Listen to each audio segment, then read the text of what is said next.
Together we are but first coffee. Susie's just our host, but what matters most is we are a team. Together we are all safe here, and so are you. Among friends and mods we are safe. We talk about trauma, break down drama of life, death, happy or sad, even mad. We discuss it all here. Together we will thrive, not just survive. We will dry each other's tears, celebrate big or small wins, and chase away the fears. Together we fight cults or fight addictions. If not with experience, with love, and we don't judge. Please understand, this is a safe place to land. Please understand, you're not alone. This is a safe place to land.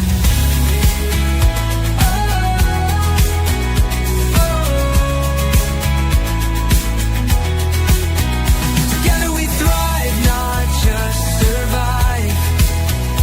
We will dry each other's tears, celebrate big or small wins, and chase away the fears. Because we are but first coffee, and Susie welcomes us all here.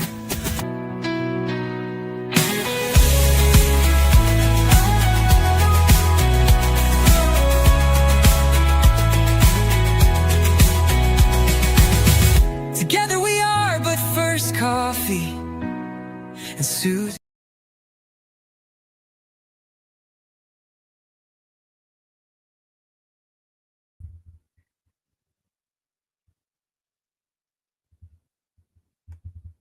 Forgot to add me to the stage, y'all. Yeah, it's been one of those days. It has been one of those days. Goodness. And on a Sunday, aren't those supposed to be like, kind to us at least a little? Oh, y'all. I'm a hot mess, but here we are, right? So, I want to welcome everybody to But First Coffee Susie Oberholt, where the coffee's hot or, maybe iced. And the truth is hotter, and the culty nonsense gets dunked like a stale donut, y'all. This is our little corner of the internet where we talk about cults and Scientology, or, like Scientology, and all those other little low budget knockoff wannabes. We dig into some hard stuff, though, from time to time, like pretty much every day, which like trauma, addiction, recovery, abuse, or even if your life's just been run over by a narcissist. We're not here to be mean, y'all, but we will call out that BS if we have to. We laugh, we cry, especially me and Joel. And yeah, we'll drag some shady behavior if it comes to it, but with truth, heart, and good receipts, because we like those receipts. Everyone is welcome here until you're not, and we don't care about your religion, your politics, or if you stir your coffee clockwise or not. The only rule is do not be a pee-pee stick, but I'm going to tell you the truth. One little slip into Trollville and our mods will hit you with the holy boot or a wrench, and they will ban you for 1 billion years, give or take. So grab a mug or cup or a glass or bottle, whatever you got, take a seat, and let's spill it with grace, sass, and probably an occasional rolled eye. So I am glad you all are here. I'm going to check in with my chat for just a minute, and then I'm going to get started because I probably should have broke this up into 2 or maybe 3. Mischief is going to maybe strangle me. Not sure, but yeah, she's probably not happy with me or won't be. So anyway, I'm going to check in with the chat. Mayor, thank you for those gifted memberships. Those are always, always, always appreciated. So if I can get my little thing to go. Oh, I got dizzy for a second. So Mischief Managed, thank you so much. There are some organizations that you can go to for help. We thank you so much. Hey Marilyn, good to see you. Thanks for being a member. Whoops. Oh, guys, I'll settle down after a while. I've been literally running back and forth trying to get everything done. So anyway, yeah. Hello, Joel. Thank you also for being a member. I don't think there's going to be any crying today, but you never know. There might be crying if I mess up real bad. So yeah, Marilee's wanting to know how your dinner was. I was jealous all night. I did have some broccoli cheese soup, but I was really, really thinking about that prime rib. So let's see here. Hey, Eileen, good to see you. Always good to see you. Evie, good to see you too. Thank you for being a member. Candace, aka also known as Barker, good to see you. Oh goodness, guys, I am starting to catch my breath though. Don't include you on that crying stuff. Well, we get a little teary eyed. Hey, Thompson, good to see you. I know we'll have more coming in. This is kind of I threw it together at the last. Well, I had it written up, but I threw it on the schedule kind of at the last minute. So, y'all, in case you didn't catch it, we are going to talk about the Jehovah Witnesses, and I started to do this just like, is it a cult? Is it not? Or what? But I just thought I would just give you all the information that I could dig up in a couple of days and let you decide for yourself. I mean, I definitely have some opinions, but I'm going to be real interested to hear yours. If you would please put like some C's or some Q's at the beginning of your question or comment, that would make it so much easier for Mischief, who is back in the back. She's going to be starring some comments for me in case this gets to be a big chat. Mare says she can stir her coffee with a fork. I can too. I can too. I like my little. I've got one of those little things that you put in there and it buzzes like bzz, and just stirs it up. But I always make a mess with it. So Mark told me I can't use it anymore. So anyway, I got bosses everywhere. Mischief and Marilee, and then I've got Mark and I Veta. She's 8 years old now, y'all, and she's a bossy little thing. But anyway, I'm gonna go ahead and get started, and I will try to keep track of the chat, but if not, I'll get back to you after this gets done, but I have got a lot. So, get you a drink, y'all, if you need to. So, you could pause for a minute and then catch up, I promise. So, you know, hold on. So, yeah, are you all gathered around your device with something to drink and all that? You know, because we are going to look into the Jehovah Witnesses. And to a lot of us, when we think about the Jehovah Witnesses, we just think of them as that, polite but kind of intense couple that's always wearing slacks and cardigans and stuff. And they're at the door with pamphlets and some polite judgment. They are. But who blames them really? Because I wonder how many doors get slammed in their face. But to others, y'all, especially ex-members and the cult experts, they are an absolute textbook control group. So let's take a friendly but honest look at why people say that that the Jehovah Witnesses are more like a cult than a congregation. We're going to take a little stroll down Watchtower Lane, if you will. So it all started, and I'm going to kind of read my notes on here a little bit because there's just a lot of names. So anyway, it all started with Charles Taze Russell. He was a Pennsylvania preacher who, in the 1800s, he kind of just decided that traditional Christianity was all wrong. And guess what? Of course, he alone had it all figured out. We could probably throw up our hands right there and start screaming, cult, cult, cult, because then that all seemed like that's where it all starts. I thought so too. So anyway, he formed what he called the Bible student movement, which later evolved into the Jehovah Witnesses under his successor, Joseph Rutherford. He changed it into the Jehovah Witnesses that we know today. Isn't Rutherford one of those names on the oh God, my the Handmaid's Tale or something? I think that's a name. I mean, I wonder if that's on purpose. Anyway, so Russell, he loved to predict the end of the world. Here we go again, right? First, it was going to be in 1914, but that didn't happen. So he was like, oops, that was invisible Jesus. But this kind of spiritual bait and switch kind of thing just kind of has become really normal for the Jehovah Witness. You know, it, yeah. So Rutherford, who must have been a real joy to be around, took things even further, y'all, and he banned all holidays. Yeah, everything. Christmas, everything. He tightened control and he rebranded the group into the Jehovah Witnesses. So he also didn't like women in leadership. So there's that.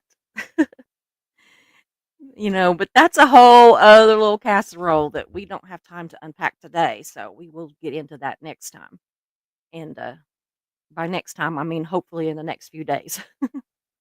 So the church, which I use the term church, they don't. Okay. So today the church is run by a governing body, a small group of elderly guys off in New York who they act as the voice of God. I mean, seriously, question them, and it is like questioning God or Jehovah himself. They take it serious. They think they are all that in a bag of chips. So let's just go over some of their wacky beliefs and practices that kind of raise eyebrows, and not in a Reese way. So number one, no birthdays, Christmas, Mother's Day, literally no holidays, nothing. They say they're all pagan. Even Jesus's birthday doesn't get a party, y'all. Does not get a party. Can you imagine? I was just thinking about that. And can you imagine some little poor Jehovah Witness kid sitting in his, like, second grade class or something, and all the kids are partaking in a little, birthday party or Christmas party or Halloween anything, right? And they're just sitting over there all by themselves because they can't join in, so they're just sitting there like they're in tax court or something. I mean, that is just so sad. But okay. So another belief that they have that people really kind of, raise those eyebrows at is absolutely no blood transfusions, even if it would save your life. And it's based on biblical scripture about eating blood. Hmm. Which it kind of seems like a stretch because, I mean, we're talking about dying, y'all. So I do want to bring up this deal that shows the scriptures. So it's Acts 15:28 through 29 of the New World Translation and others. So it says, for the Holy Spirit, oh my God, I don't know how come I can't ever talk. I can talk fine until I get on camera and then I can't talk. For the Holy Spirit and we ourselves have favored adding no future burden to you except when necessary things, to keep abstaining from things sacrificed to idols, from blood, from what is strangled, and from sexual immortality. Now, okay, whatever. Oh, okay, the next one, Levit- Leviticus. I can say it, I promise. 17:10 through 12. If anyone eats any sort of blood, I will set my face against that person. For the life of a creature is in the blood. Therefore, I say that the Israelites, none of you may eat blood, nor may any foreigner residing among you eat blood. So they was going to make sure that not just the Israelites, and in Genesis 9:4, but you must not eat meat that has its lifeblood still in it. So I'd probably be in trouble, y'all. Seriously. Because not only would I be eating meat, but I eat mine on the very rare side of medium rare. So yeah, I would be in trouble there. I'm already excommunicated from being a Jehovah Witness. Mm. And number 3 is no voting, saluting the flag, or military service. I don't know. It says that they believe that their only allegiance is to God and God's kingdom, okay? Which may sound, pretty noble, but it's also isolating AF, y'all, from all things political and social. But I mean, I guess the political part might actually be listed under self care, because maybe it'd be good if we were all forbidden from talking about political stuff every once in a while, at least. Ugh. So number 4, they do believe in shunning. So far, all this is sounding pretty culty to me, but they call it disfellowshipping, kind of like Scientology. They just like to use different words, and it's like it doesn't count because they use different words or something. I don't know. Ugh. But we all knew that shunning had to be in there somewhere, didn't we? So, oh man, leave the faith or even dare to doubt the faith out loud, and you are ghosted. I mean, you are ghosted harder than an ex boyfriend with a new phone number, y'all. Parents, children, spouses, they'll act like you died, that you are just gone. I mean, it is so just like Scientology. So, what do ex members say? Because I always like to see what the ex members have to say about things before I make too many judgments. And if any of you in here are ex members or current members, always feel free to add to the comments, please. We're very interested in that. And if any of you are ex uh, Jehovah Witness members, I would love to talk to you because I want to do a follow up on this with actual, like do an actual interview with people that are actually ex members or even current members. So, one ex member that they're saying her name is Rachel said, I was told that my grandma would die at Armageddon. I was 6. That stuff sticks with you. I just, oh my God, 6 is so young to be talking about that kind of thing. Well, I mean, even if they know that people die, the whole circle of life thing, but Armageddon, that's pretty deep. I mean, to be going into Armageddon at 6, talking about it, that's, oh, y'all. So, another ex member named Trey said, they don't just break your heart when you leave, they break your whole life apart. Ugh, sound familiar? But it does just break my heart. And then the last one that I am bringing to you today is her name is Melissa, and she's an ex-elder's wife. And she says, "You don't realize how far it goes till you step outside and breathe." That's pretty deep. I thought that was, ugh. Mm.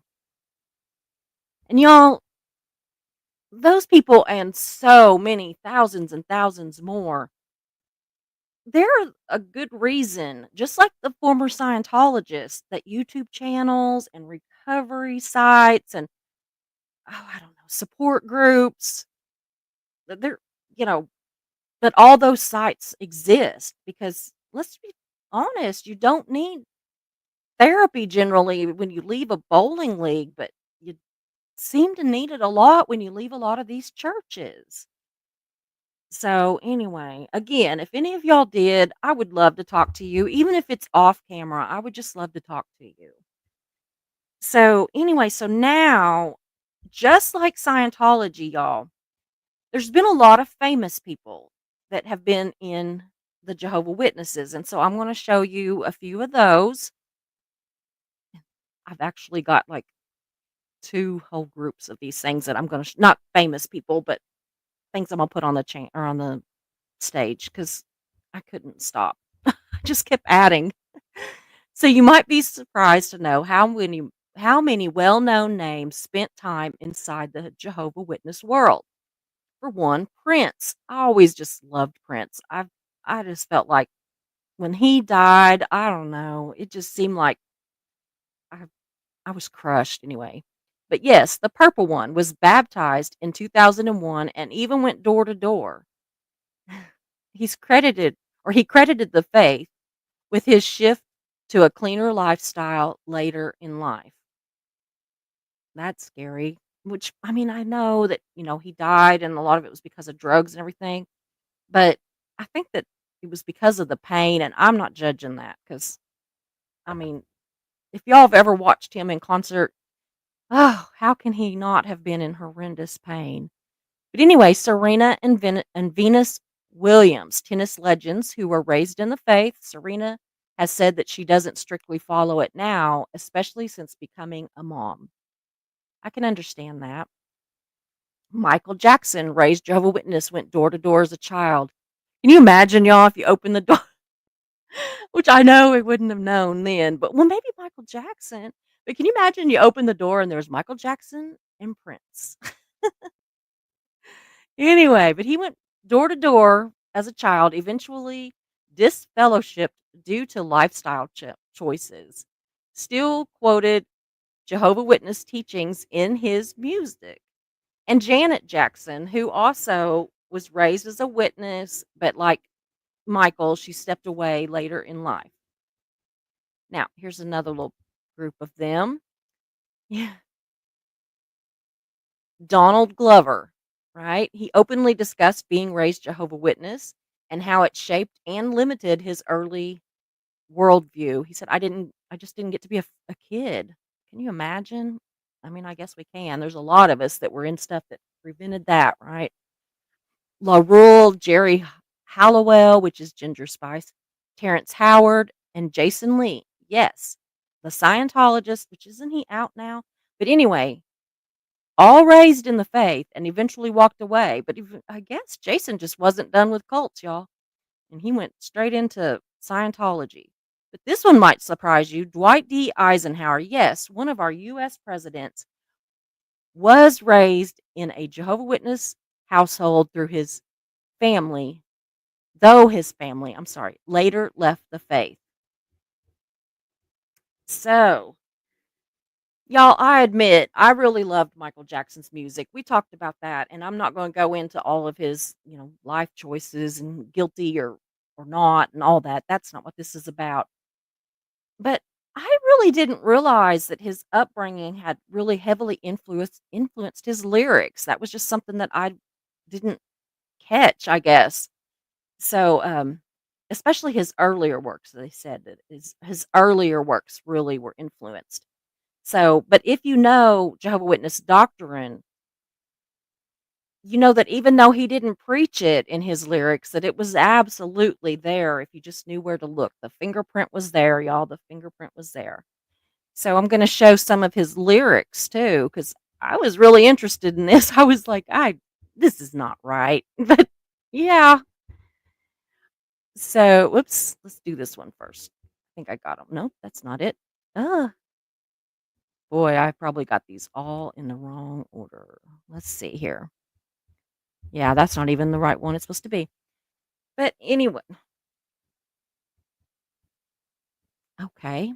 We're going to go to a different way because that is not what it's supposed to be. Anyway, you know what? I'm going to move on and I'll come back to it. How's that? I'll just show them at the end, if nothing else. So I'll come back to it. So, yeah.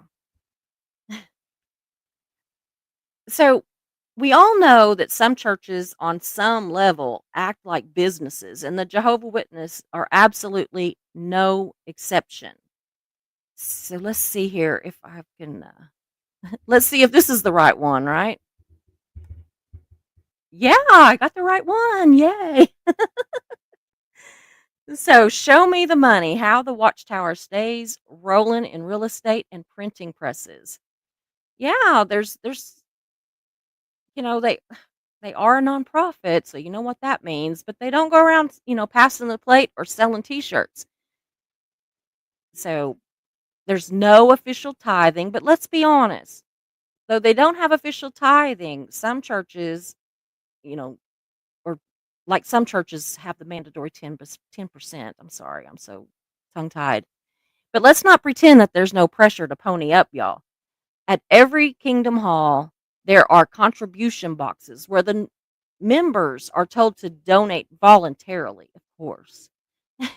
And by voluntarily, I mean that you're reminded regularly through the Watchtower articles and talks that giving equals good godliness. They won't chase you down with a basket, but they will remind you that Jehovah sees everything, including your empty donation slip. So, yeah, here's a actual Watchtower study in 2015 that told them exactly how they could, contribute and that would really help a lot.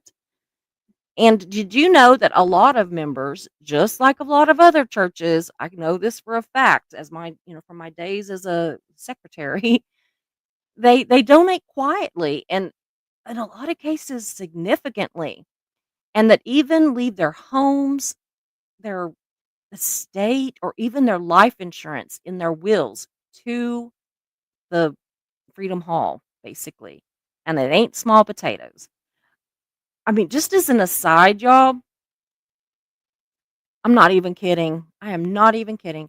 There was this little old lady here that was big in like all of the oil wells and everything. Her family was huge in oil.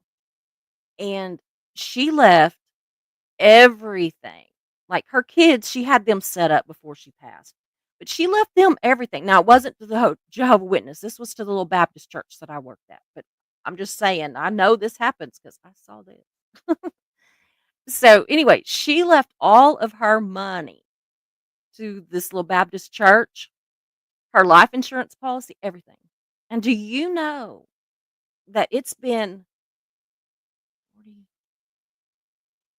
I think about 50 years, and that church still, I mean, they're not running strictly on that money, but they still have some of that money that she left, like 50 years later. It was a bunch of money, and they got it all tax free, you know? I'm just like, I can't remember the number or I would probably tell it. Then I'd probably get in trouble because somebody's probably watching and they'd be like, "She told," I'd be like, "Well, I don't work for y'all anymore. I can tell whatever I want." So, anyway, um, there was another little thing I wanted to show. Hold on just a second. That shows the rest of that because I want to take this one off so I can have room to.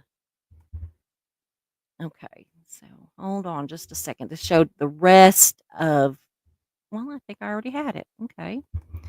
Jeez.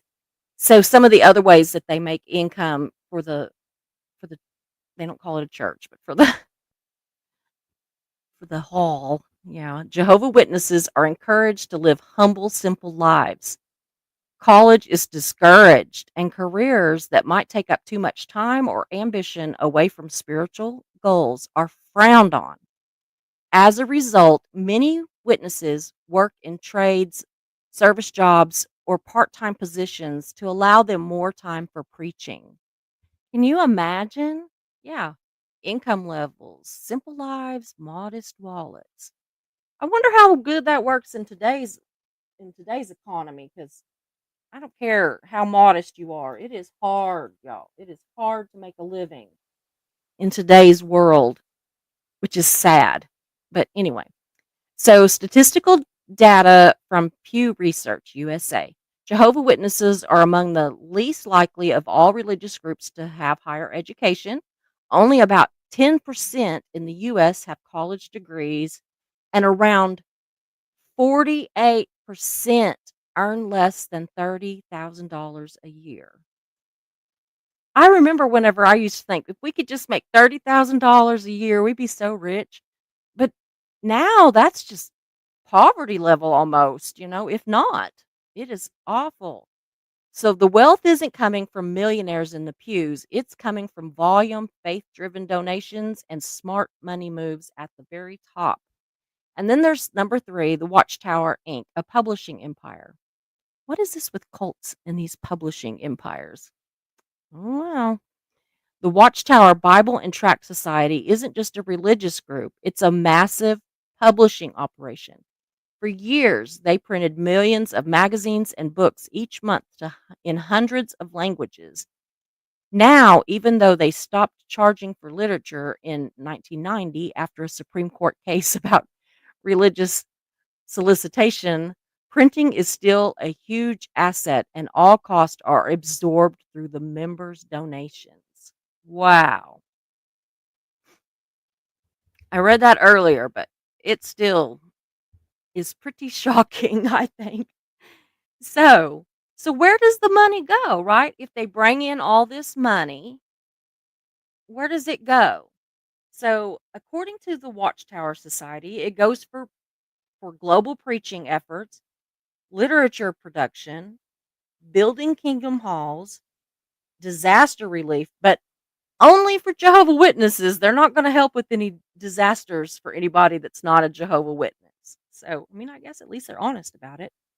And legal defense. Yeah. Legal defense settlements, y'all. And that does include all kinds of child abuse accusations and cover ups. And we'll get into that a little bit later, but not too heavy. So, anyway, technically, they are a nonprofit, but don't think that the lack of a collection plate, don't let that fool you. This is a well-oiled spiritual corporation with low overhead and a really high loyalty. It's business model. So low overhead, high loyalty seems to be working. So who's really in charge? Well, you might think that Jehovah Witnesses are all humble and equally footed sheep under one spiritual shepherd. But let's be real. Every flock has a shepherd, a fence, and a few sheepdogs making up all the rules. And with Jehovah Witnesses, there's most definitely a hierarchy, y'all, with men in charge and women making casseroles and nodding quietly and very politely. I don't know. It seemed like such a bad gig. If all I had to do was make, casseroles and nod, no, I take that back. I'd be bored in 5 minutes. I couldn't do it. So anyway, so we're going to talk a little bit just about the power chart, how that works. Who's in power? Who's got the power over here? So far I just messed up that one or two things, y'all. Oh my god. Okay, so who's at the top? At the top of the witness world sits the governing body, a small group of about 8 men who are believed to be Jehovah's direct mouthpieces on earth. Think the Pope meets a board of directors, but less velvet and more polyester. Okay. They live and they work at Jehovah Witness headquarters in Warwick, New York. Their teachings are considered infallible. If you question them, you are questioning God. They determine all doctrine, policy, and disciplinary action worldwide. These 8 men, I'm telling you, that's a lot of power. Ugh. They have a quote here. It says, "The faithful and discreet slave gives us the spiritual food we need," which is in the Watchtower in 2013. And in this instance, slave is officially part of the governing body. So basically, these 8 dudes equal God's megaphone. Ugh. So, and then below them, because you got the 8 guys, right? I do not want that. No, go away. Okay. Sorry. Below the 8 guys, you have the branch committee members, which oversee national and regional zones, circuit overseers that travel from congregation to congregation, which is kind of funny that it keeps calling them a congregation in here because they don't like that term. But anyway, they act as spiritual auditors. Auditors. Wow. Elders, local congregation leaders, always male, of course. Ministerial servants, junior elders in training, and publishers, regular members who preach door to door. Women, Well, they can sit quietly, comment in meetings, and raise their kids to do the same. Leadership roles? Nope. Jehovah Witnesses are spiritual sidekicks, or Jehovah Witness women are spiritual sidekicks at best. The Baptist church used to be a lot like that. I mean, they would let us teach Sunday school or like sing in the choir, but you couldn't direct the choir and you certainly can't preach. I don't even think they like that now. I don't know. I don't know of any female Baptist preachers. I know that in the Methodist church where we had been attending for a while, they actually have a female minister, I think they call it, or reverend. I don't remember. Got to get back up on my church speak. So are these people getting rich? They claim that their leaders live simple lives, but yes, the governing body members don't draw massive salaries, but they don't pay for housing, food, healthcare, or travel. They live tax free on sprawling headquarters grounds with personal drivers, chefs, and global access. God, I want to be one. Ugh. So, no flashy Rolexes or G5 jets, but make no mistake, y'all, the top dogs live very comfortably. Very. Ain't Tom Cruise, but you know, they do live comfortably. Ugh. So, if you've made it this far, y'all, bless your hearts. Seriously. But it's about to get a little bit dark. Okay. Just for a minute. I'm going to get it over with and then we'll go back to, the not so dark. And I'm not going to get too bad here, I promise. But I do want to say this gets a little bit dark. Jehovah Witnesses have faced widespread allegations of child sexual abuse, cover ups, the whole bit, across the US, Canada, the UK, Australia, and beyond. They are certainly no better in that department than the Scientologists or the Catholics or anybody, any religions, Baptist, any of them. So, and it's not just whispers. There's court documents, there's investigative journalism, and victims who have been speaking out and telling what happened for decades and decades. But, nothing seems to happen. So, I do want to show a couple more, and then we'll have to move to the second group of them. Goodness, what happened? Two witness rule. Jehovah Witness elders won't act on a report of abuse unless there are two eyewitnesses. Now, how many times is somebody going to do something that they have two eyewitnesses to? But yeah, seriously, which this basically means that victims are ignored. And unless the predator invites a witness or two, I guess. Can you imagine? No reporting to police. Many elders have been told to call Watchtower Legal Department, not law enforcement, and this has resulted in decades of unreported abuse. Any of this sounding familiar? Shunning victims. Some survivors who spoke out were disfellowshipped while their abusers remained in good standing.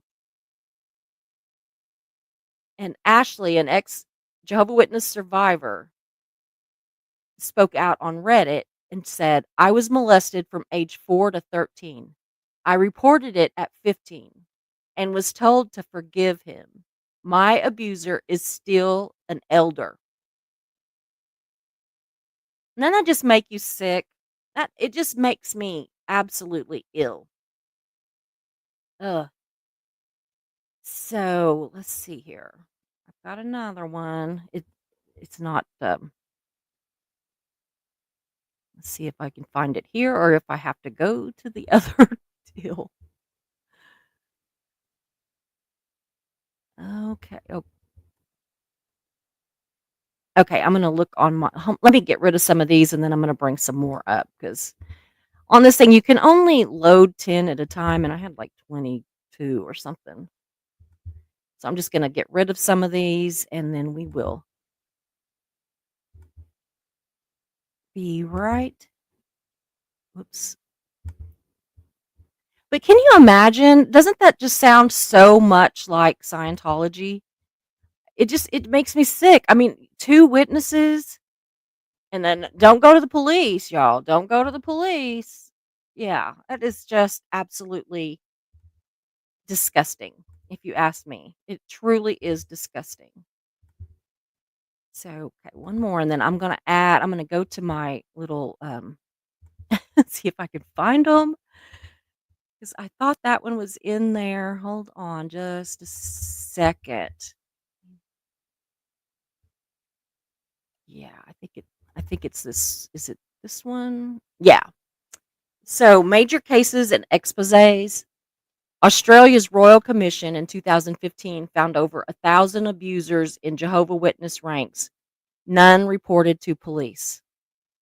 Montana lawsuit in 2018, $35 million awarded to a survivor after elders failed to report her abuse. Good for her. I'm glad she got some money. Because, I mean, I know money won't fix it, but sometimes money is the only thing that gets people's attention. Leaked letters and memos revealed instructions from Watchtower telling elders to destroy documents, y'all, to avoid lawsuits. Organizations like Jehovah Witness survivors or JW survivors, Silent Lambs, and Reddit's, it's a subreddit, exist solely to support victims and expose systematic cover-ups. Ugh, it just makes me sick. It truly does. It just absolutely makes me sick.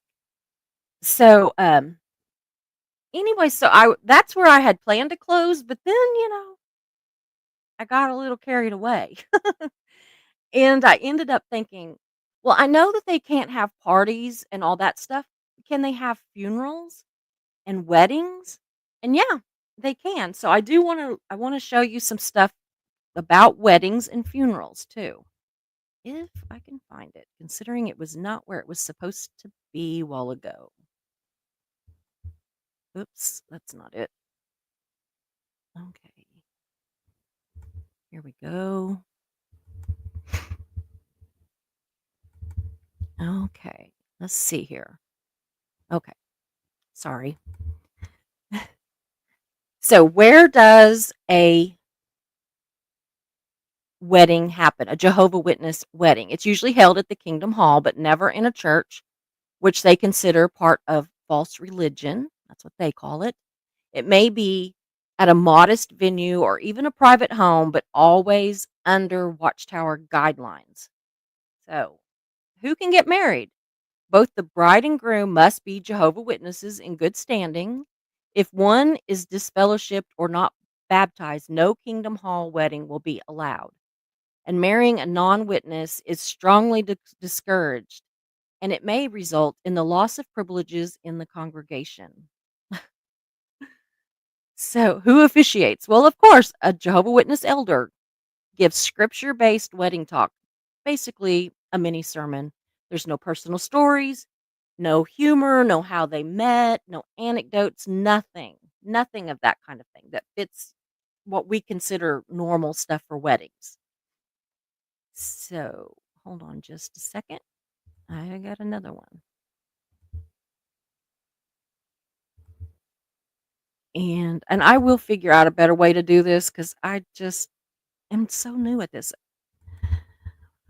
Okay, the ceremony is simple and brief, around 20 to 30 minutes. I don't even think mine took that long to be perfectly. It was like, do you? Okay, kiss, goodbye. So, because I was like, I'm not saying this and I'm not saying that. And mine and Mark's was like literally less than 5 minutes. Like, literally, like 2 minutes probably. So, anyway, it's simple and brief. The elders talk emphasizes on Jehovah's role in the marriage, the husband's leadership, I misspelled that, and the wife's submissiveness based on scriptures like Ephesians 5:22 through 25. No wedding marches, processions, or vows written by the couple. The script is tight and the focus is spiritual, not sentimental. Of course, right? Dress code. At least they let them, have an actual wedding. Remember poor Jenna and her ex-husband? Ugh. The dress code is modest and conservative. No plunging necklines, no strapless gowns, and definitely no extravagance. Witnesses are told not to imitate worldly fashion, so the goal is respectable, not runway. The reception, yeah, you can have one, but with limits. There's no secular music and with sexual themes, no excessive alcohol or dancing that stirs the loins, y'all. Stirs the loins. Mischief, has your loins ever been stirred, girl, by some music? No, or by dancing? She says, yes, it has. That's a girl.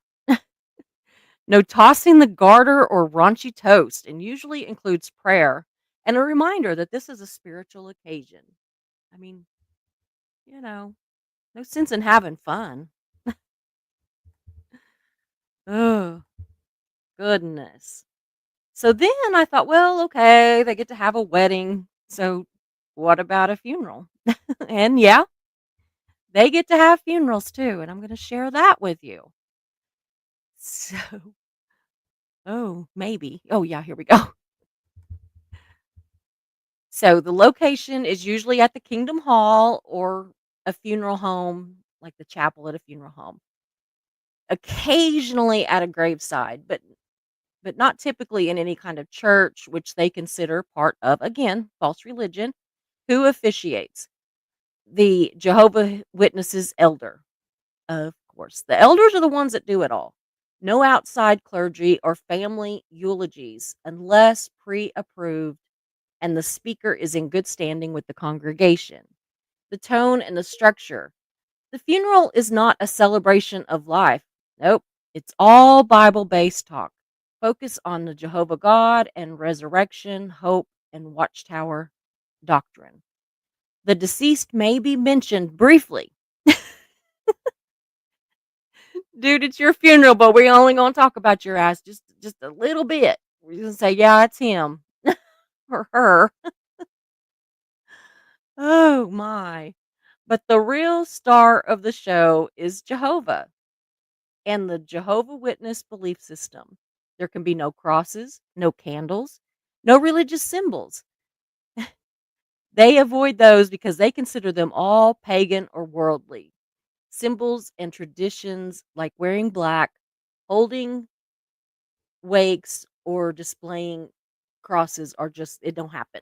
Okay. So, yeah, sounds like a hootenanny, right? Just sounds like a lot of fun to me. Not. Which I guess funerals aren't supposed to be fun, but I think you should at least mention the person that died more than just briefly, right? Mm.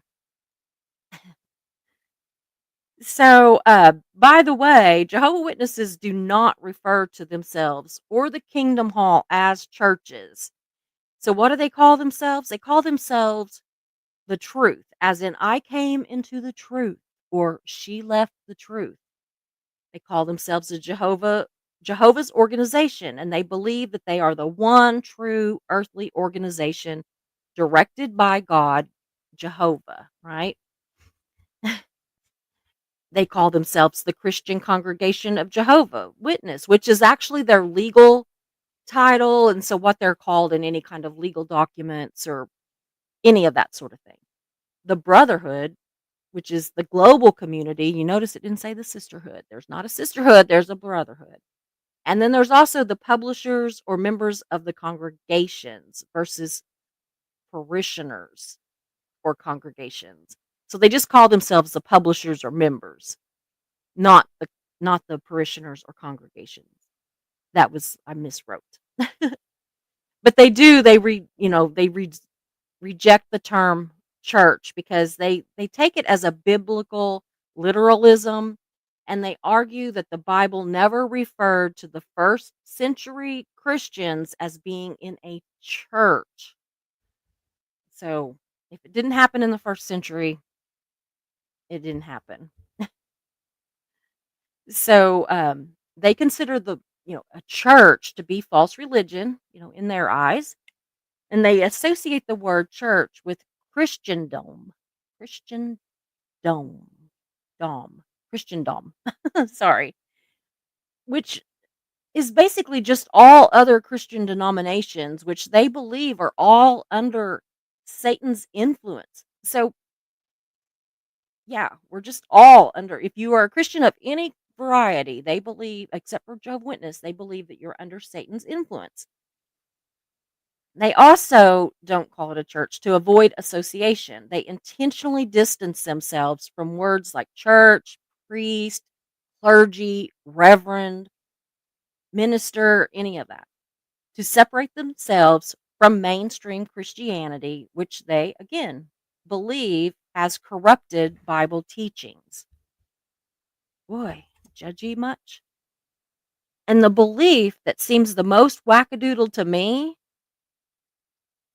y'all have probably all heard this, and I had too, but I had just never really deep dove it. But they honestly believe that only a small select group of Jehovah Witness will be going to heaven. 144,000 to be precise. Okay. And I do have a breakdown on how that works if I didn't lose it while ago. Oh, oh, I think I found it. Yeah. So yeah, only a small or select group are going to heaven. 144,000 to be precise. The belief comes from their interpretation of Revelations 7:4 and 14:1 through 3, where it speaks of 144,000 being brought from the earth and standing with the Lamb on Mount Zion. So here's the breakdown. The anointed class, which is the 144,000. These are the only Jehovah Witnesses who will go to heaven and rule with Jesus as kings and priests. The governing body claims to be part of this group. Most of the 144,000 are believed to already be in heaven or they're very old. Members of this class are said to be specifically called by Jehovah. They don't choose it, they're chosen. And the annual memorial of Christ's death, only those who believe that they are of this class will partake in the bread and wine. And trust me, everyone watches. Don't be sneaking some of that blood and wine. I don't care how hungry you are. Or wine and bread, sorry. Ugh. Susie's cannot get her words right today. So then there's another little part. Hold on.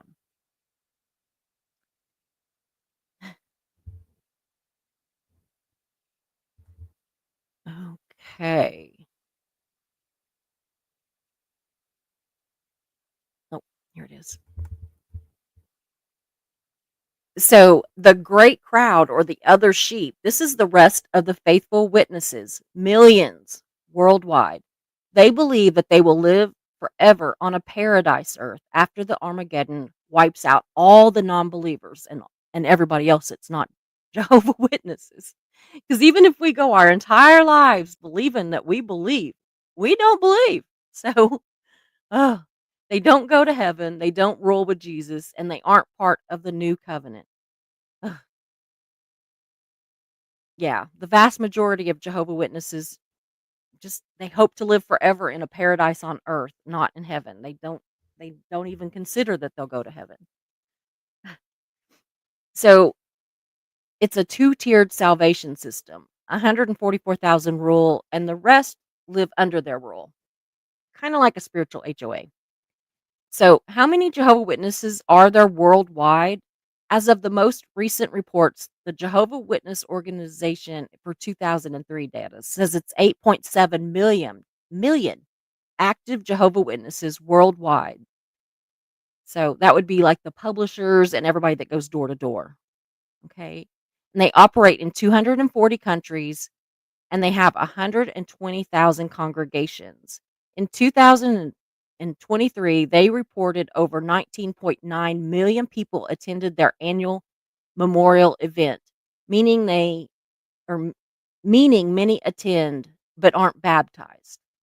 Keep in mind that around 0.1% of the Jehovah Witnesses claim to be of the anointed class, bound for heaven. Wow. Imagine that. Only 0.1% of all Jehovah Witnesses believe that they're going to heaven. Yeah, crazy.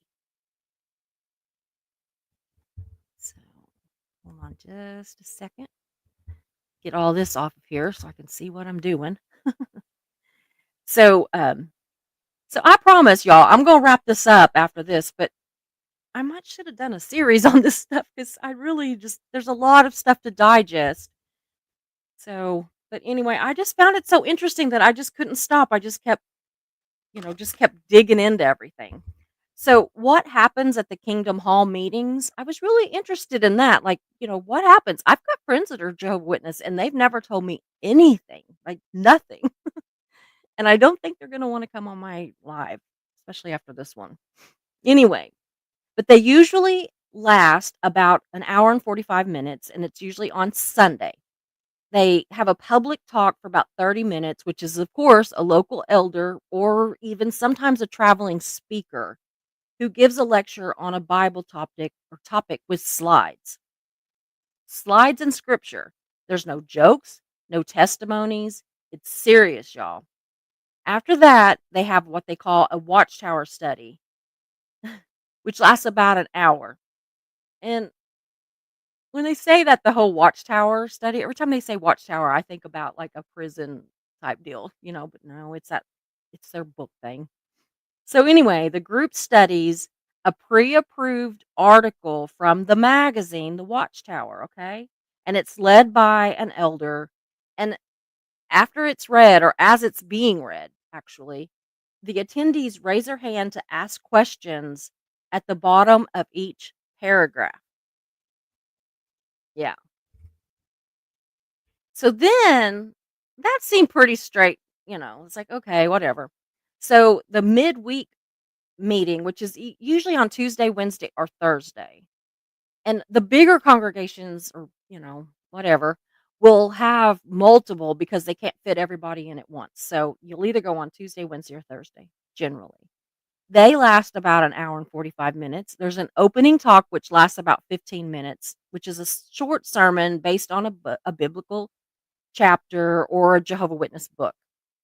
So then you have student assignments, which are volunteers, including women. Yeah. That they role play going door to door and preaching to people what they're going to say if somebody answers, what they're going to say if somebody tries to kick them out.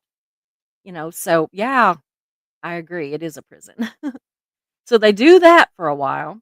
Then they have a Bible reading, which a member will read a passage out loud. After they get done reading it, they will have comments on what was read, but not just about what was read, y'all. They comment on pronunciation, tone, and delivery. Yeah. So they don't just talk about what was said, they are judging on how you sounded, if you pronounce the words right. Can you imagine me? I would never get like a thumbs up on it because I can't pronounce anything and I get tongue tied when I'm trying to talk. Ugh. So, anyway, then they go into a congregation Bible study where everyone reads from another Jehovah Witness publication and answers guided questions. So, uh, and then I was like, "Do you gotta go? Can you just like get baptized and show up every once in a while?" Well, you betcha you better go. If you don't have a valid spiritual reason, y'all, which is basically that you're on your deathbed or you're caring for somebody that's on their deathbed, you can be labeled weak or even inactive, which is just one step towards being spiritually ghosted. Yeah, just for missing. Ugh. So is it fun at least? Yeah. No.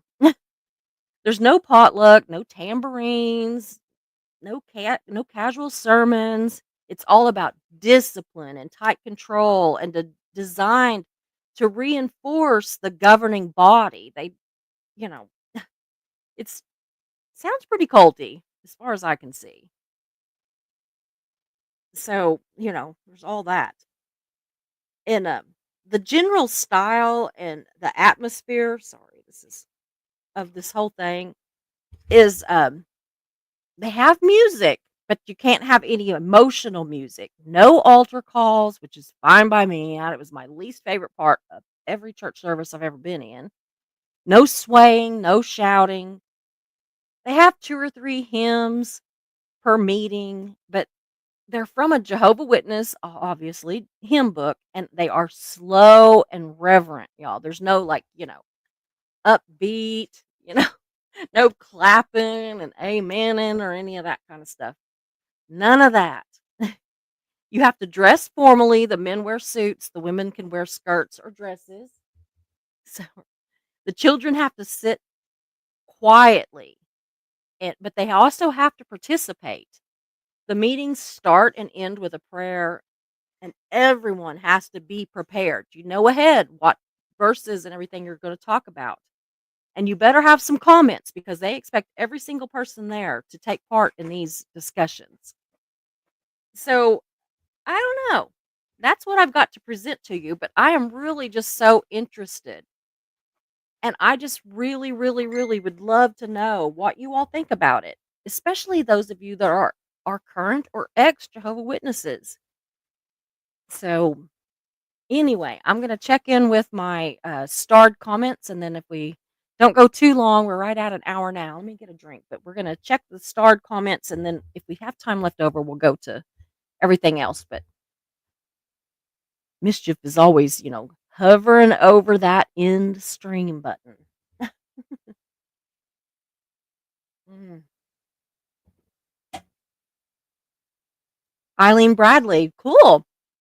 Says my ex was a Jehovah Witness as a child, and we also lived next door to a Jehovah Witness couple. I do not see Jehovah Witness as polite people. Quite the opposite. Really? The ones that I know are polite, but I don't see them out amongst like strangers or anything. I just know them a little bit socially. And so they've always been polite to me, but I have heard that they're not very polite. And I have actually slammed the door in some of them spaces when they were very persistently trying to like shove those little papers, those little tracts at my kids or at me or whatever. And I'm just like, mm-mm. Yeah.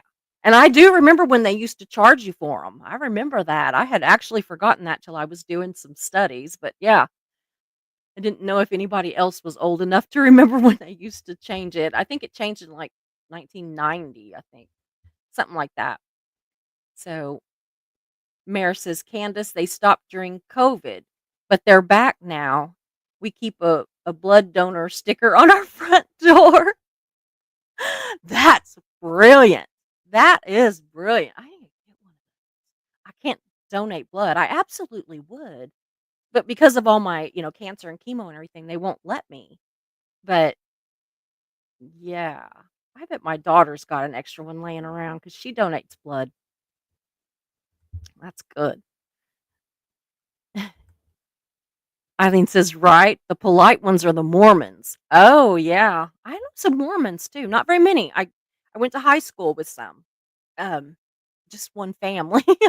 And then I swear the girl that I was like really good friends with, I thought she was Mormon forever and come to find out her dad was a Baptist preacher. But she acted so Mormon and I mean, I don't mean this bad, but she looked like them and she looked like the Mormon family that was there, and so I just thought she's part of their family, and we never talked about religion ever. But come to find out, she was like a neighboring little communities. Her dad preached there, so I don't know how I didn't know that, but I didn't. Oh, goodness, that is so funny to me, maybe not to you. Eileen says, "There's none that I know in the Netherlands, but anyone who doesn't knock unannounced is politer than Jehovah Witness for me." Yeah.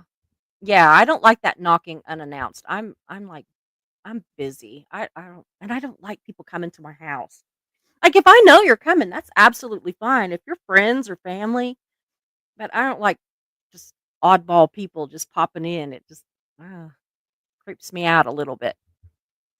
Candace says, I went to school with one in elementary school. We had to sit in the hall or he had to sit in the hall while a party was happening. We all felt so bad for him. That's so sad. That's what I was talking about in the beginning of this. I just thought about like a little second or third grader just sitting there. It didn't even dawn on me they'd have to go sit in the hall. Oh, God. The parents should just pick them up early. If they're not going to be able to do that, the parents should just pick them up. If I was going to, be like, my kid can't do this. So, Mischief says, Eileen, I've known lots. Jehovah Witnesses are judgy and rude. Mormons are some of the nicest people I've met. Had some as neighbors years ago. Yeah, I agree. I agree. Just reading their like what their beliefs and stuff are just is really, really judgy to me. But don't fear, we're gonna talk about the Mormons in a few days. So we're gonna cover everybody, y'all. Everybody. We're an equal opportunity thing here. It's the only time we're gonna talk religion is when we are literally having a live about, this kind of thing. So yeah, that's genius. Candace is telling Mary, "That's genius." Yeah, I hear people in town laid into them many times, I can imagine. Here, they just get the doors slammed in their faces, I think. Some people probably are pretty rude. Is to mischief. There's a lot of Jehovah Witnesses in the Netherlands, but no Mormons as far as I know. There are very strict laws about bigamy and child marriages in yeah, Newfoundland or the Netherlands, sorry. As in definitely not permitted ever. Yeah, good. Ooh. Yeah, I wonder about this. Does it mean that they can't have transplants? I didn't find anything about transplants. It just talked about, um, hmm, I don't know. I think they can have transplants, but I'm not 100% sure because it didn't talk about that they couldn't have medical procedures, just that they can't have transfusions. But at the same time, when you're having a transplant, you almost always have to get a blood transfusion during any, giant surgery like that. So I don't know. That's something I need to look into. Thank you for bringing that up. Just a quiet, peaceful dance. My ex-husband's family was Jehovah Witness, was Jehovah Witness. By the time we met, his mother was already kicked out. She dared to divorce her husband for domestic violence and cheating. Why am I not surprised? It just seems to me like that women honestly are there to make casseroles and nod politely, and that's all they're supposed to do. Well, they can hand out tracts, but they have to go with the men, I guess. Which I have seen some that pull up and the men sit their butts in the car and the women come to the door. So Mischief said, laws are the same here. They are just sneaky about it. The groups that practice those kind of things are very isolated. Yeah, they hide out and lie. Lie, lie, lie. Eileen says the weird thing is that they believe that only 144,000 people can go to heaven since Jesus, and those people have already been chosen. So what's the point for the rest of them? I guess like to get to live on, paradise on earth, right? Because if you're not like baptized and in good with the Jehovah Witnesses, then I guess if you're not that, then you just have to go to hell with the rest of all of us because, we're influenced by Satan anyway. Wow.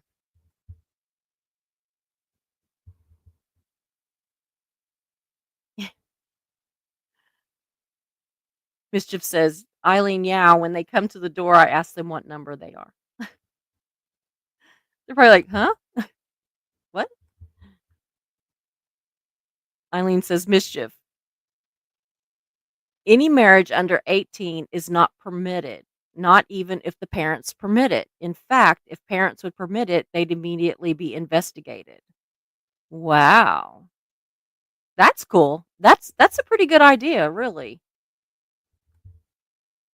In the world we live in today when people are Yeah. Mare says they get around it in Canada as well. Yeah. I think they're just sneaky there too, aren't they? Eileen says, "Now I almost wish there were Jehovah Witnesses here in Bulgaria." Ugh. Mischief's gonna mail her a few. Ah, Lord. Maybe fax me some Mormons too. I have questions. Yeah, absolutely. I do too. Mare says, "They're pretty big in Germany. It's a long way from you." Yeah. Oh, goodness. We got some jokesters in here. Mischief says, "Sure thing. I need a bigger box, though." Yeah. Eileen, side note, do you know that once in Belgium, they tried to train cats to bring around the mail? It went about as well as you'd expect. Do you know I'm like half Belgium? Really? Just a little bit of trivia there. We're talking about going there like next year or the year after, maybe. I got to check on my health, see how that's going.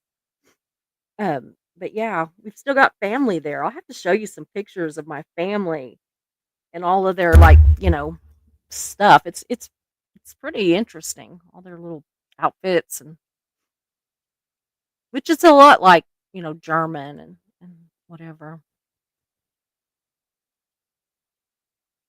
Stacia says it's grifting it's at its finest. You give us your money and we'll pray for you. Cool beans. Very much so. Very much so. I really like Stacia. She comes up with some good ones. Eileen says it always cracked me up when they came to the door asking if I had heard the good news. Like, dude, nothing else has happened in the last few thousand years uh, that Jesus can still be classed as news. Yeah. Have you heard the good news? I'm like, what? What happened? Yeah. I need to have some like comebacks to that. Oh, ready in case I get some. I haven't had any in forever come by, but yeah, I need to have some like what is you know, church's chicken giving away free thighs with every order or I don't know, something. Free mashed potatoes? I actually like Popeye's chicken better, but yeah. Stacia says, and they cover up SA, and guess what? Blame the women or tell them to be quiet about it. No police, no justice. Cover up, cover up, cover up. I know. It makes me sick. When I was, researching all of this, which was about a week ago that I did all this research, I was like pissed, y'all, pissed. And then today, when I was rewriting it, I was like pissed again. So I've been mad a lot over this one. Ugh. Eileen says, "Yeah, my ex-father-in-law abused his daughters, but they did eventually go to the police because none of the kids were in Jehovah Witness voluntarily and believed none of it." Ugh. Eileen, that absolutely just crushes me. But I'm glad they went to the police, but the rest of it just, ugh. There are so many stories from ex-Jehovah Witnesses that will make you cringe, cry, or get angry. Yeah, absolutely.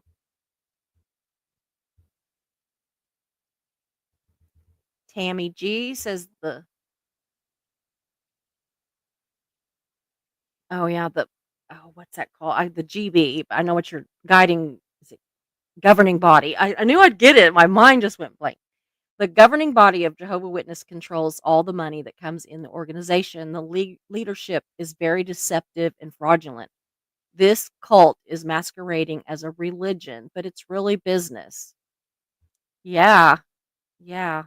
And again, I want to just keep saying, y'all, if any of you have firsthand experience, I would love to talk to you because I would love to put a little panel together for sometime in the next few days and, talk to people. Stacia says, yeah, too many religions do that. The exact same thing. If Sciento doesn't own the medal on the worst, just the latest. Yeah, absolutely. Tammy G says the Jehovah Witness shunning practices have caused members to commit suicide. The leadership divides families. They blackmail members from leaving in fear of losing their entire social network. Tammy, if you've got any kind of personal, I am loving your information. I truly am. And if you've got any kind of personal experience, please get in touch with me. My email address is scrolling across the bottom of the screen. Oh, David says all these churches seem like the main thing to do is to be in good standing. It just pay them money. Yeah. It sounds like that to me too. A lot of just pay me money. At least with these, you got to show up, you know. Because a lot of them you don't even have to show up. Just pay us your money. And I mean, I'm talking even my you'd be shocked that even the Baptist church that I went to, people wouldn't show up, but they would just send in their monthly tithes, and you would have thought that they were like there for every time the doors opened. You really would, and they weren't there for months at a time or worse. Eileen says, I could never join a group that made me pay them to tell me what I can and cannot do. I barely agree with doing what the people who pay me want me to do. Yeah, I know. Here's Tammy.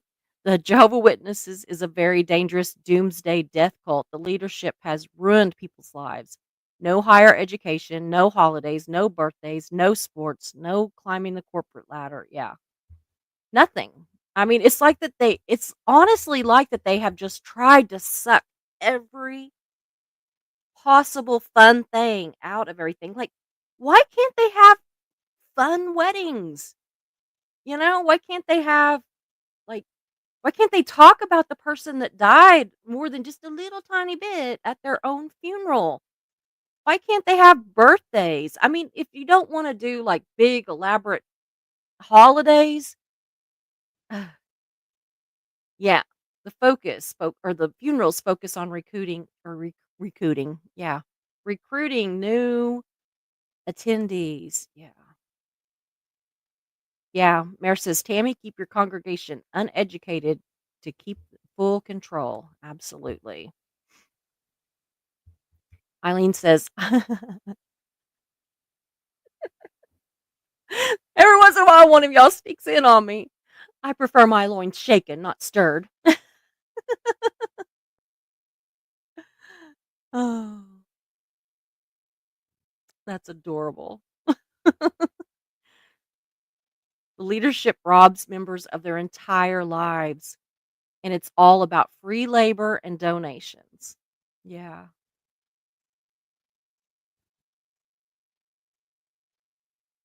Hmm. Jehovah Witnesses are Aryans. Technically, they are not Christian. Yeah. Yeah. It's interesting. I didn't know that.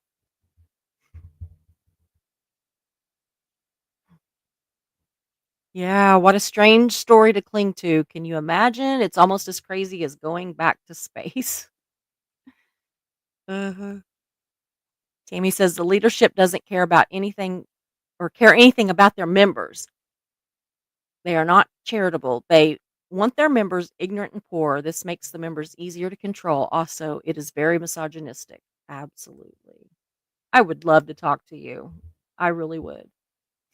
The Jehovah Witnesses teach that if you aren't a Jehovah Witness, that you will be killed at Armageddon. Only Jehovah Witnesses will be saved. Every religion is false and from Satan. Yeah. Mm, yeah. Jesus is not God in Jehovah Witness religion. Yeah. David says Jesus is Michael, the archangel, according to them.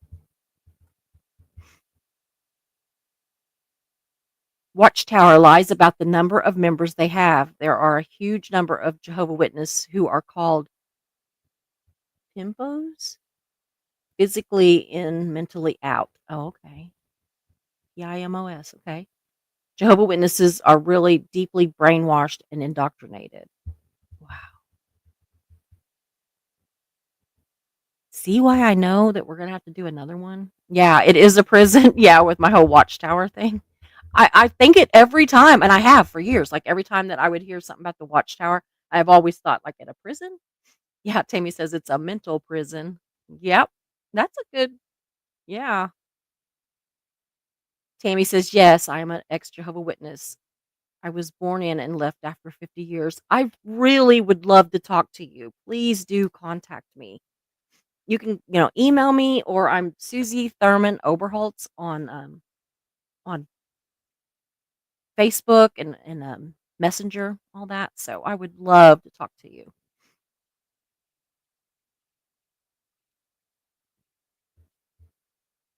David says, "Sounds like school. I never really wanted to go there either." Yeah.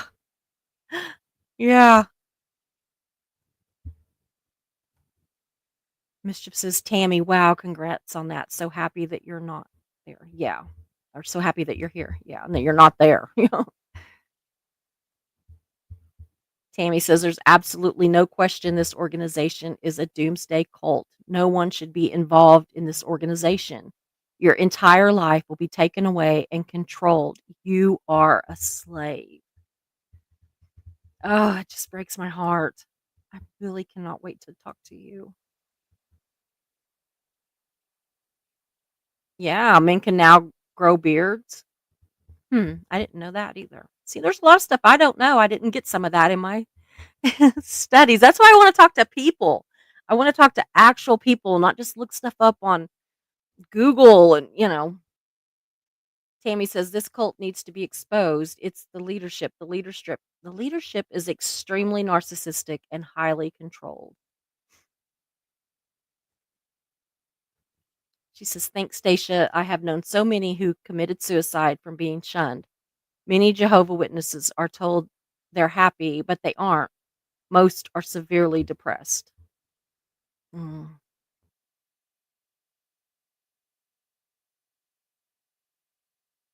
Oh yeah, yeah. I think this is true. I think they can bank their own blood for surgery. Like if they know well in advance that they're gonna have it. I had heard that. Now I don't know that it's true, but I had heard that, but I didn't see that in my studies that I did.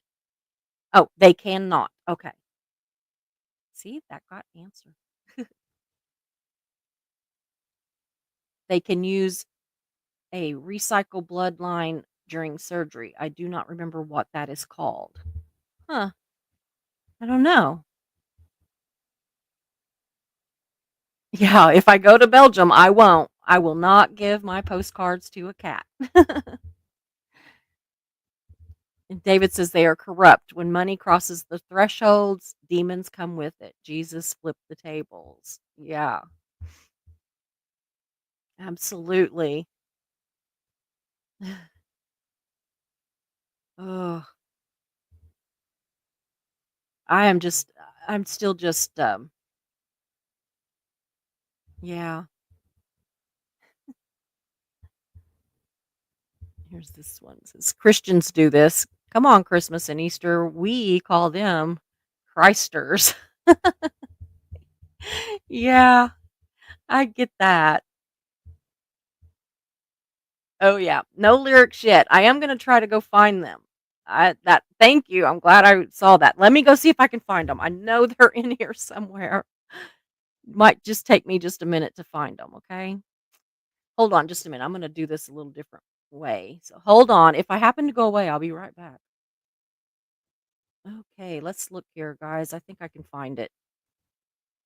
Okay, it should be in here.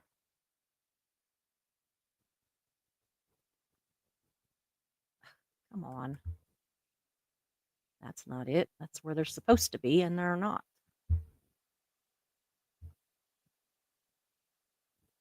Okay. Dadgummit, where they at?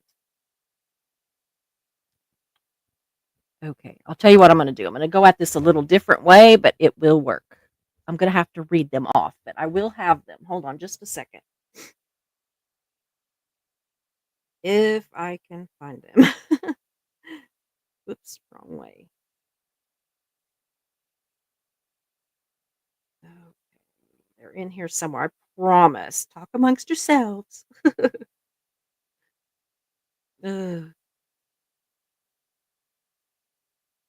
he's trying to find them, and my sinuses. What is this one? Oh, yeah, here we go. Did I miss one? Oh, good. I found them. Okay. So it says, number one, we are here to change the world. It says we are on a mission in the everlasting light that shines, a revelation of the truth and chapters of our minds. And the Jehovah Witnesses echo that Jehovah Witnesses believe that they are on a divine mission to bring the truth to the world before Armageddon arrives. Michael's use of the word revelation and truth mirrors common Watchtower phrasing about uncovering biblical truth. So that's number one. Okay, can you feel it? This was actually the Jacksons. It says all the children of the world should be loving each other wholeheartedly. Yes, it's all right. Take my message to your brother and tell them twice. Or tell him twice, sorry.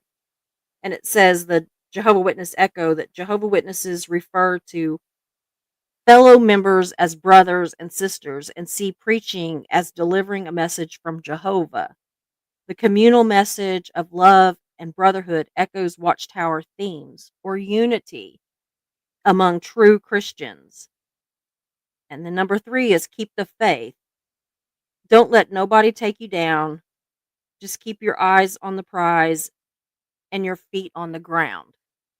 And the Jehovah Witness echoing of that is Jehovah Witnesses emphasize endurance, especially through persecution and worldly opposition. So it says keeping the faith and staying focused on spiritual goals is a major part of the message, especially in the face of temptation or doubt. Number four is heaven can wait. It says, you're beautiful. Each moment spent with you is simply wonderful. This love I have for you is incredible. And it says, while romantic on the surface, ex Jehovah Witnesses interpret this as a metaphorical nod to Michael's complex relationship with spirituality, wrestling with the idea of heaven, judgment, and spiritual love. Okay, there's just two more. Cry says, you can change the world. I can't do it by myself. You can touch the sky. Gonna take somebody's help. And the Jehovah Witnesses echo is Jehovah Witnesses are taught that only united, loyal witnesses will survive Armageddon and help usher in God's new world. The theme of needing others is, or to fulfill a divine mission, is central to their teachings. An earth song, what about, what about nature's worth is our planet's womb, or it's our planet's womb. I'm sorry, y'all. Did you ever stop to notice this crying earth, these weeping shores? And the Jehovah Witness echo is Jehovah Witnesses believe that the earth is meant to be a paradise again after God destroys the current wicked system. Environmental devastation is sometimes used, oh gosh, in the Watchtower literature as evidence of mankind's corruption, justifying the need for God's intervention. And then it has a quote from Michael himself. I avoid using religious titles or symbols because I believe that religion is personal and sacred. Still, he once said that he never stopped believing in Jehovah, even when he stopped attending meetings. And then it says why it matters. Michael's lyrics aren't straight up sermons, but they do carry the emotional intensity and messaging structure Jehovah Witnesses are raised with: endurance, truth, persecution, and an eventual paradise. For ex Jehovah Witnesses, hearing these themes can be both triggering and validating. So that's what that is, and I'll put those lyrics. I'll put them in my um, community post too, in case any of you want to, look into it, because I am always real interested in lyrics and finding their true meaning and all that. So yeah, Darcy, in the Bible it does say that we are to support pastors. Yeah. Yeah, I can't remember where, but it does. Um, I can't remember where. I was just like, oh, I was really digging for a few of those scriptures, y'all. I was like, okay, I know this, I know this, I know this. So I have like a little cheat sheet of tells me like if you're looking for this or you're looking for that kind of places to go. So anyway, let me check back right here just a second. So Stacia said, yep, any religion is the right religion to the person indoctrinated into it. The rest of us are all false. Still can't figure out which one is the right one yet. I know, me too. I'm just like, everyone that you go to is the right one. So like which one is the actual right one, right? Because they all are. Maybe that's the clue. Maybe they all are, or maybe none of them are. I don't know. Hey, Diane, good to see you. As a teenager growing up as a Baptist, and it was said that if it was fun, it was a sin. Yeah, I remember hearing that too. Oh my God. But it's the truth. I mean, I don't mean it's the truth, but I mean, it's what we're told, basically, especially a while ago. It seems like now with all of the big push to get the youth more involved and everything, it seems like they're kind of shying away from that whole thing and they want the kids to have fun, but very structured fun, except for those stupid lock ins. What the hell? I think some kids may be having too much fun. And I do know that at the Baptist church camp here in Oklahoma, that every year somebody goes home pregnant and they're not the leaders. They're, first of all, nobody should be doing that and go home pregnant at church camp, but it's the kids. Some kid goes home pregnant every year. It's just like, what in the world? And Eileen says, David, yes, the Almighty God who created everything can apparently not print money. And that's why the churches need ours or something, right? Yeah, I agree. Yeah. So, y'all, I think I'm going to go ahead and call this for tonight. I'm tired, and it sounds like Mark's about to get done with his weed eating, and I'm supposed to be making hamburgers. So, I'm going to go make those patties so maybe I can get him to do those outside. So, but I will probably be back tomorrow. Um, hopefully with one that's not quite so intense. That was a lot of information. But seriously, if you all have any kind of personal experiences with the Jehovah Witnesses, whether you were a member, an ex-member, have family members that are members, whatever, get with me. Find me on Facebook or in Messenger, or there's my email address.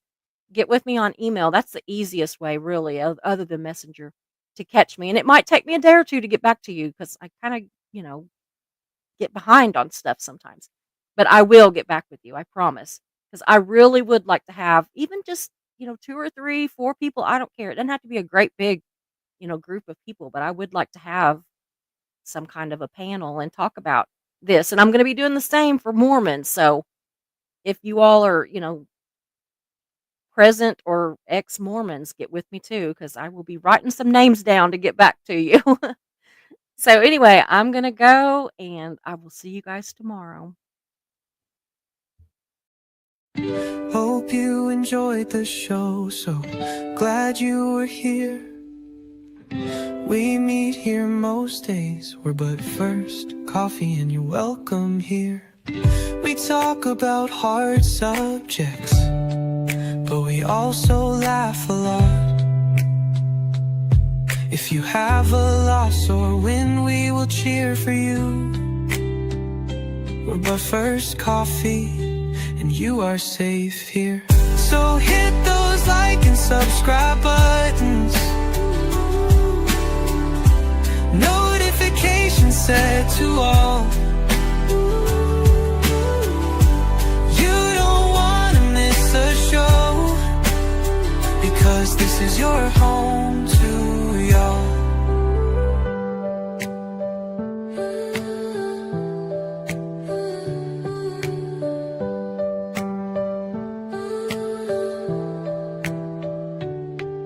So hit those like and subscribe buttons, notifications set to all. You don't wanna miss a show, because this is your home to y'all. So hit those like and subscribe buttons, notifications set to all.